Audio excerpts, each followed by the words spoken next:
A është ndalur ndonjëherë dikush të mendoj pse disa kafene apo restorante janë gjithmonë plote për plot, ndërsa të tjerat sado që mundohen duken si të braktisura? E po sot do të zbërthejmë pikërisht këtë sekret, atë që ndan fituesit nga humbësit në botën e mikpritjes.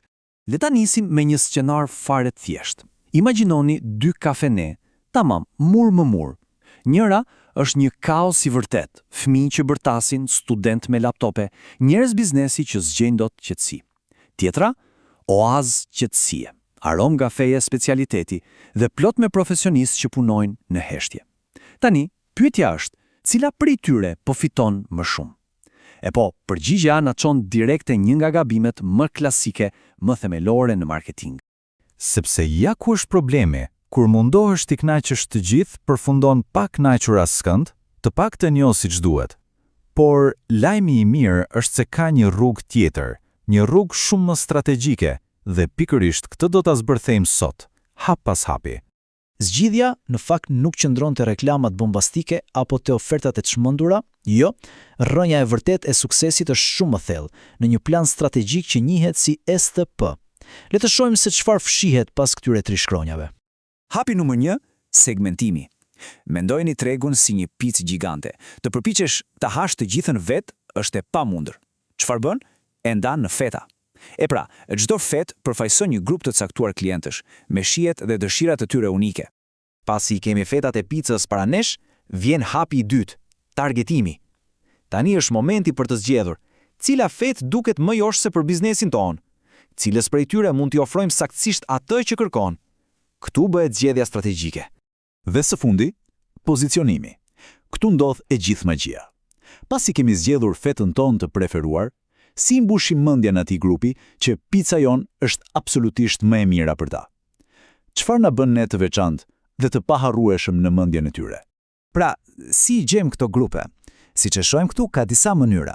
Mund t'i ndajmë sipas moshës apo profesionit, si studentët. Mund t'i ndajmë sipas vendodhjes, siç janë profesionistët në një qendër biznesi, ose edhe më thellë, sipas stilit të jetesës, si ata që janë të fiksuar pas ushqimit të shëndetshëm. Çdo ndarje të jep një perspektivë të re. Okej, plani strategjik e kemi gati. Tani ka ardhur koha të ndërtojmë, të vendosim tullat njëra pas tjetrës.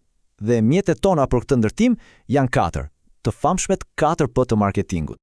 Janë 4 vendime themelore që përcaktojnë absolutisht gjithçka. Çfarë do të ofrojmë, sa do të kushtoj, ku do të mund ta gjejnë klientët dhe si në fund të ditës do t'ua komunikojmë gjithë këto. Produkti, çmimi, vendi dhe promocioni. Dhe ja ku qëndron gjithë Chelsea. Këto 4 vendime nuk merren rastësisht. Jo, çdo P duhet jetë si një pasqyrë e planit tonë STP. Janë pikërisht këto mjete që e kthejnë strategjinë nga letër në realitet. Le të marrim produktin si shembull. Nuk është thjesht pjata që vjen në tavolinë, por gjithë eksperjenca. Dhe një mjet kaq i fuqishëm si inxhinieria e menus na ndihmon të kuptojmë se cilat pjata janë yjet që duhen promovuar me çdo kusht dhe cilat janë qend që thjesht duhen hequr nga menuja pa mëshirë.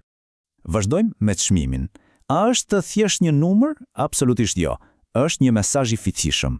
Një çmim për 299 lekësh nuk duket thjesht pak më lirë se 300. Në mendjen e konsumatorit, ai ka përcen një barierë psikologjike, duke komunikuar një vlerë të caktuar, e bën blerjen shumë më të mundshme. Po, vendi? Harrojeni adresën fizike. Vendi është psikologji e pastër. Muzika e shpejt në një fast food na bën të hamë më shpejt dhe të lirojmë tavolinën. Muzika e ngadalt në një restorant, përkundrazi, na fton të rrimëm më gjatë dhe të shpenzojmë më shumë. Çdo detaj vetëm është i projektuar me një qëllim. Së fundi, promocioni. Mund të derdhësh miliona në reklama, por asgjë, absolutisht asgjë, nuk e mund fuqinë e një klienti super të kënaqur që ua tregon të gjithë miqve. Kjo është forma më e pastër, më organike dhe më e fuqishme e marketingut, e cila lind vetëm nga një eksperiencë e jashtëzakonshme. Pra, kemi planin strategjik, STP-n, kemi mjetet e ndërtimit, 4P-t, po çfarë i lidh këto të dyja bashk? Cili është ai element magjik që e kthen një ide të mirë në një biznes që lulëzon? Përgjigja është vetëm një fjalë: konsistencë. Le ta shohim me një shembull konkret se si duket dështimi. Imagjinoni një bar kafe që shërben një kafe fantastike, premium, por me çmimin më të lirë në qytet. Në një ambient të vjetruar dhe me reklamën "Ne jemi më të lirët". Mesazhi është një rrëmuj totale. klienti hutohet, nuk e kupton vlerën dhe thjesht largohet. Tani, le të shohim suksesin. Një restorant me receta tradicionale, me çmime të arsyeshme për familjet, me një dekor që të kujton shtëpinë e gjyshes dhe me sloganin si te gjyshja. Këtu çdo element, nga produkti deri te promocioni, këndon të njëjtën këngë. Kjo është harmoni e pastër. Pra në njërin anë kemi një motor me pjesë që nuk përshtaten, kaos dhe dështimi garantuar. Në anën tjetër, një mekanizëm perfekt ku çdo ingranazh punon në sinkron të plot me të tjerët. Kjo është formula e suksesit. Kur strategjia dhe ekzekutimi janë në harmoni, suksesi është thuajse i pashmangshëm. Atëherë si mund ta distilojmë gjithë këtë informacion në një formulë të thjeshtë, por jashtëzakonisht të fuqishme, që vlen për çdo biznes? Ja ku e kemi. Gjithçka nis me zgjedhjen e një klienti target të qartë si kristali. Më pas, ndërtohet një pozicionim i fortë e unik në mendjen e tij, dhe së fundi, i gjithë ky plan ekzekutohet me një konsistencë të hekurt përmes të 4 P-ve. Ky është plani, kjo është formula. Dhe kështu, mbyllet kjo analizë me një pyetje për reflektim. Çdo veprim marketingu, nga çmimi i kafes te ngjyra e mureve, tregon një histori. Pyetja nuk është nëse po tregohet një histori, sepse kjo po ndodh gjithsesi. Pyetja e vërtetë është, a është historia e duhur?